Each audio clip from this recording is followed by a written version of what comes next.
بسم اللہ الرحمن الرحیم۔ السلام علیکم۔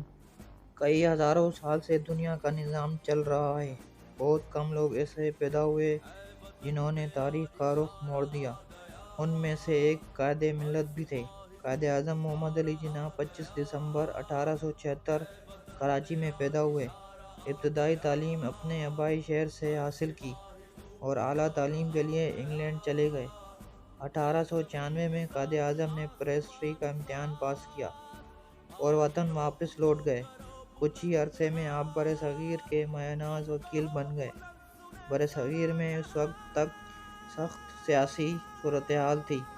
ہر طرف افراتفری چھائی ہوئی تھی۔ قائد اعظم سیاسی صورتحال کا جائزہ بڑی باریک بینی سے لے رہے تھے۔ 13 اپریل 1906 میں انڈین نیشنل کانگریس میں شمولیت اختیار کی۔ کچھ عرصے گزارنے کے بعد انہیں اندازہ ہوا کہ یہ جماعت صرف ہندوؤں کی نمائندہ جماعت ہے۔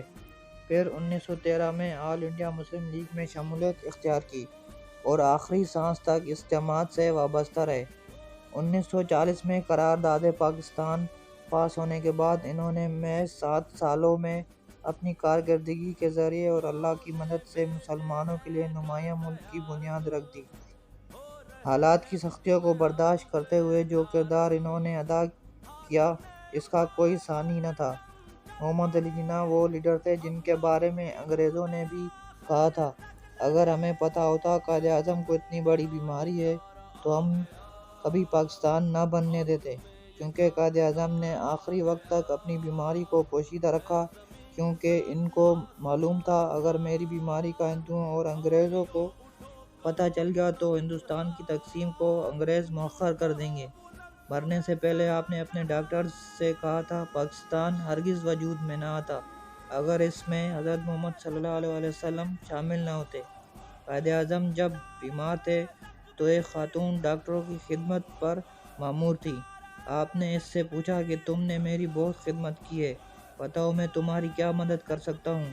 تو اس نے کہا، میری ٹرانسفر میرا آبائی شہر میں کروا دیں۔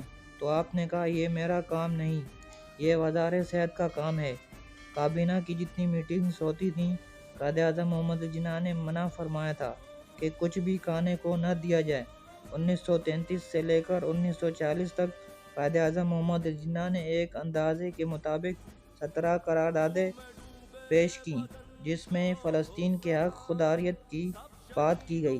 یہ وہ دور تھا جب پاکستان بھی وجود میں نہیں آیا تھا، مگر اس کے باوجود ان کے دل میں امت مسلمہ کے لیے جذبہ کوٹ کوٹ کر بھرا ہوا تھا۔ وفات سے کچھ عرصے قبل قائد اعظم محمد جناح نے اسٹیٹ بینک آف پاکستان افتتاح کیا۔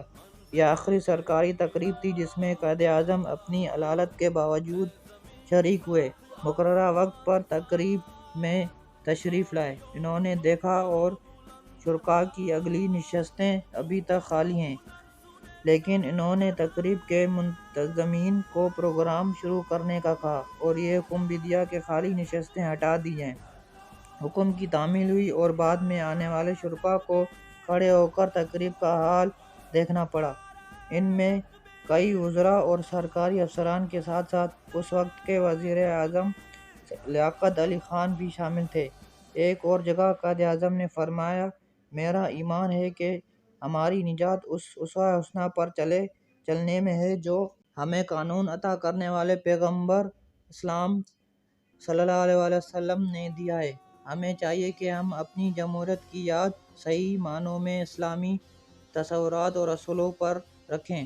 11 ستمبر 1948 کو قائد اعظم کی وفات ہوئی اور اقبال کے ان اشعار کو قائد اعظم نے حقیقت کا روپ دیا کہ منزل سے آگے بڑھ کر منزل تلاش کر، مل جائے تجھ کو دریا تو سمندر تلاش کر، ہر شیشہ ٹوٹ جاتا ہے پتھر کی چوٹ سے، پتھر ہی ٹوٹ جائے وہ شیشہ تلاش کر، سجدوں سے تیرے کیا ہوا صدیاں گزر گئیں، دنیا تیری بدل دے وہ سجدہ تلاش کر۔